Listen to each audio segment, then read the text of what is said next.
7 miles beneath the surface of the Pacific Ocean. The rules of our world break. Sunlight doesn't exist. The temperature is just above freezing, and the pressure is so immense it would crush a military submarine like a soda can. Welcome to the Mariana Trench.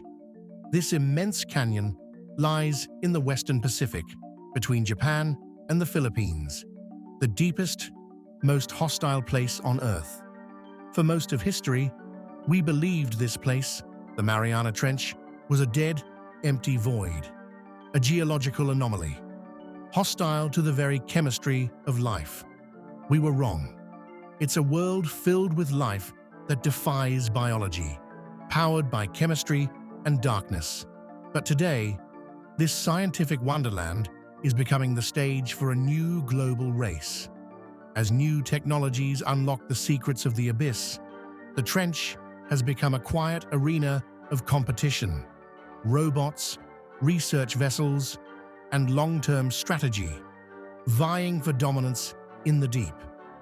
The deepest point on our planet is now a geopolitical prize, rich with resources that could power the next century, and vulnerabilities that could cripple our modern world. This is the story of Earth's last great frontier. What's down there, who wants it, and why the race to control it is heating up right beneath our feet. To understand the Mariana Trench, you first have to understand its unimaginable scale. If you could place Mount Everest on the seafloor at its deepest point, Challenger Deep, its peak would still be submerged by more than a mile of water. The trench is also a 1,500-mile-long scar in the Earth's crust. That's longer than the entire west coast of the United States, from Seattle to San Diego. So how does a wound this massive get carved into our planet? The answer is a slow-motion collision that's been happening for millions of years. Think of the ocean floor as a series of giant conveyor belts called tectonic plates for 170 million years. One of these colossal plates, the Pacific Plate, has been crawling across the ocean. Here, in this spot, its journey ends. It crashes into the smaller Mariana Plate. Because the Pacific Plate is older, colder, and heavier, it can't go up. It has to go down. It's forced to dive beneath the lighter plate, plunging back into the molten interior of the Earth. This violent recycling process is called subduction, and right at the point where the plate bends and breaks, it creates the deepest, darkest wound on the face of the planet. For centuries, its depth was the stuff of legends. It wasn't until 1875 that a British ship, the HMS Challenger, first got a hint of the truth. The sailors lowered a heavy-sounding rope to measure the depth, expecting it to hit bottom within a few minutes. But it just kept going, spool after spool sliding into the dark. For hours, it fell. When it finally hit the seabed, they had measured a depth of nearly 5 miles. It was a number so extreme, many didn't believe it. But it took until January 23, 1960, for humanity to see it firsthand. This is the Trieste, not a submarine, but a kind of underwater airship designed for one mission only: to go straight down.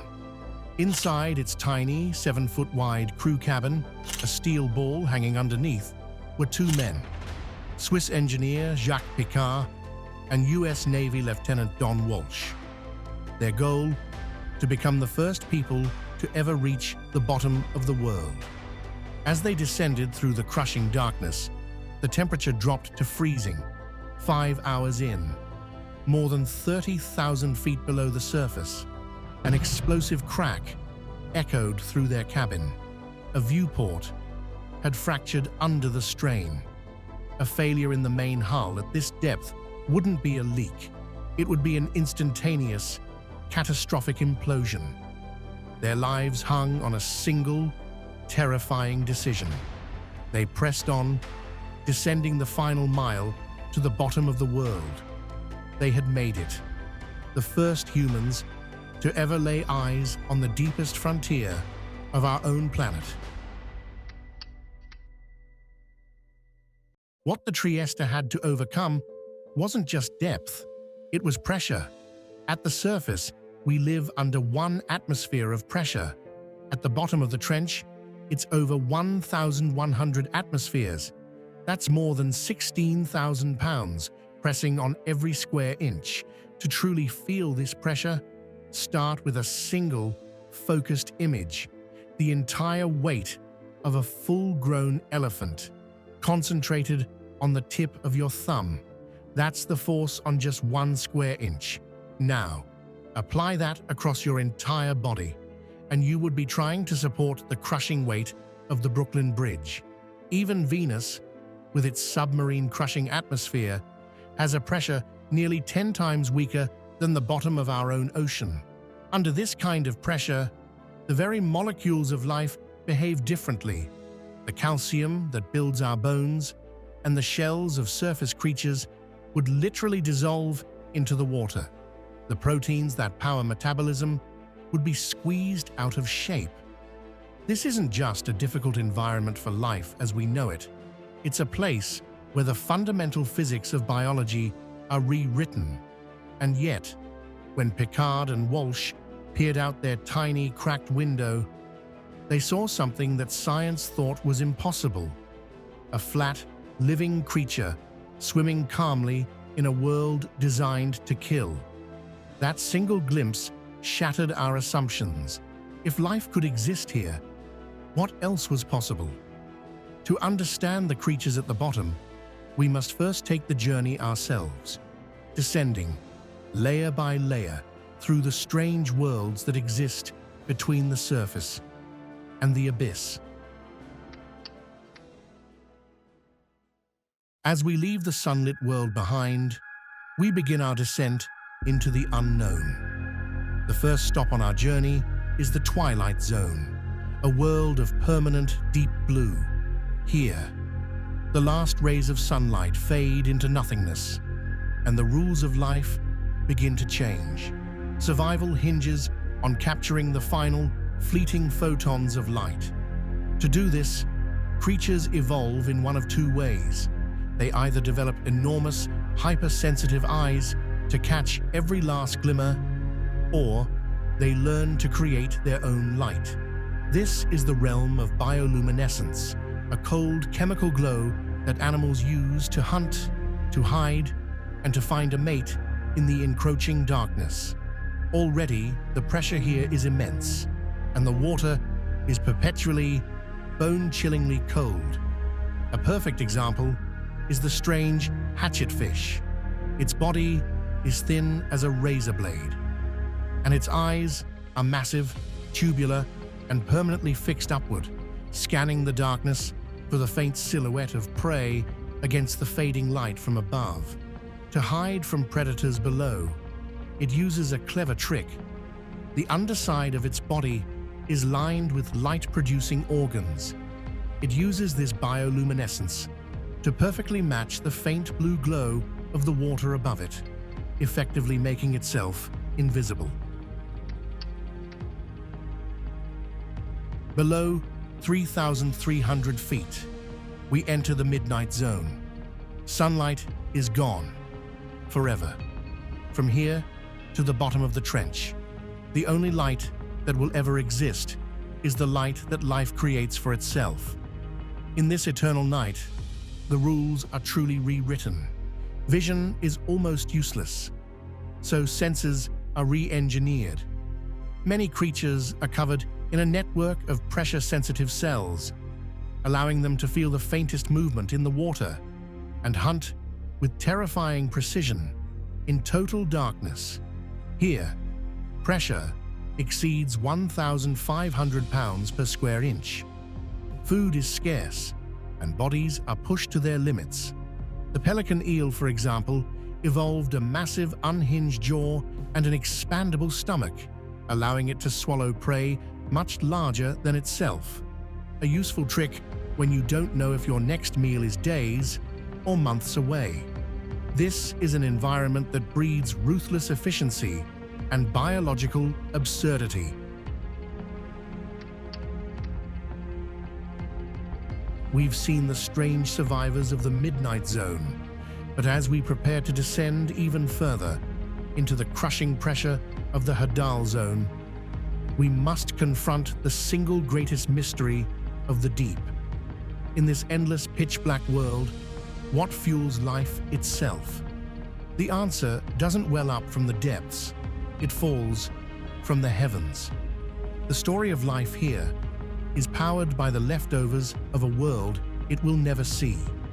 It starts with a constant gentle blizzard of organic debris, known as marine snow.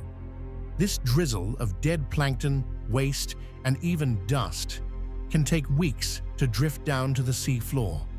Over 95% of it is consumed on the way down, leaving only a faint dusting to feed the creatures of the deep. But every few decades, a jackpot arrives, a whale fall.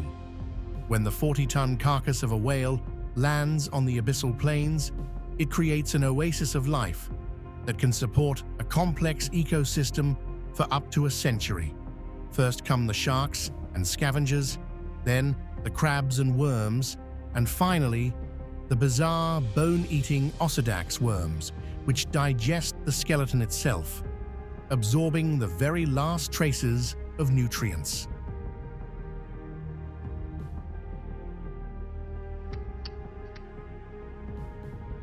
But our journey is not over. Below the abyssal plains, starting at 20,000 feet, we enter the deepest and most mysterious realm on the planet, the Hadal Zone, named for Hades, the underworld. This is the exclusive domain of the deep sea trenches, where life is pushed to its absolute limits. Here we find the Mariana snailfish, a pale, ghost-like creature that is the deepest living fish ever discovered. Its body is a marvel of adaptation, almost entirely gelatinous, with flexible, cartilaginous bones that allow it to thrive in pressures that would turn our own bones to dust. Even stranger are the xenophyophores. These giant, single-celled organisms, the size of a fist, are a biological paradox, thriving under conditions that should destroy a cell's structure. They, along with microbes that have learned to feed on chemicals seeping from the Earth's crust, prove the final rule of the deep. When sunlight fails, life feeds on the planet itself.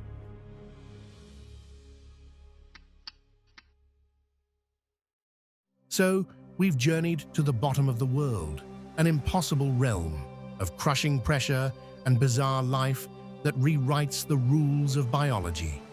For centuries, this was a frontier of pure scientific wonder. But wherever humanity discovers a place that is remote, mysterious, and potentially valuable, a new chapter inevitably begins. The story of the Mariana Trench is no longer just about what lives there. It's about who wants it and why. The scientific exploration of an alien world has given way to the geopolitical race for the last great prize on Earth. For half a century after the Trieste's historic dive in 1960, the trench remained almost entirely untouched, a place more difficult to visit than the moon. That long silence was broken in 2012, when filmmaker James Cameron's solo mission reminded the world of this hidden frontier. He was followed by explorer Victor Vescovo, who starting in 2019 has made more dives to the bottom than anyone in history. But these missions, heroic as they were driven by private ambition.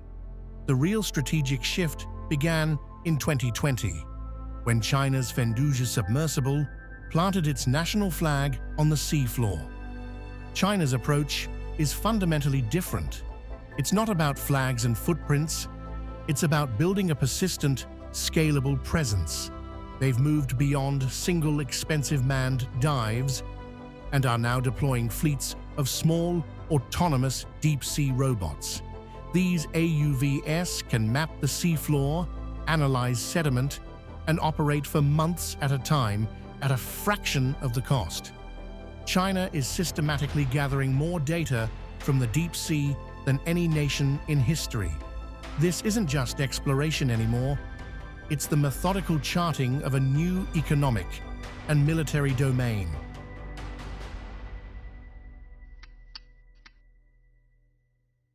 So, what is driving this new era of deep-sea competition? The answer is the same one that has driven conflict for centuries: the quest for strategic advantage. In the 21st century, controlling the deep sea comes down to two critical factors: the resources that will power our future and the infrastructure that runs our present. The first factor is economic control. The abyssal plains are littered with trillions of potato-sized rocks called polymetallic nodules. These aren't ordinary rocks. They are rich in cobalt, nickel, and manganese, the very metals essential for the batteries in our electric cars, wind turbines, and smartphones. For the nations that can successfully harvest them, it could mean a generational advantage, dominance over the green energy supply chain, and freedom from relying on politically unstable sources on land. It's a treasure trove worth trillions, but the primary method for collecting them, essentially vacuuming the seafloor, could destroy fragile and unique ecosystems forever. The second factor is strategic denial. Lying on the seafloor are the lifelines of our modern world. The undersea data cables that carry over 99% of all international internet traffic. Our economies, communications, and military depend on these fragile, garden hose-sized lines. The same robots that map and sample can also surveil and sever, turning the deep into an invisible battlefield. This ability to disrupt the global network represents a powerful new form of leverage, a threat that is incredibly difficult to defend against. And all of this is happening in a legal gray area. While the high seas are technically the common heritage of mankind, the rules for this new frontier are still being written. The nations that are mapping the seafloor and deploying technology in the dark aren't just exploring, they are creating facts on the ground, shaping the future of this invisible battlefield before the world has even agreed on the rules.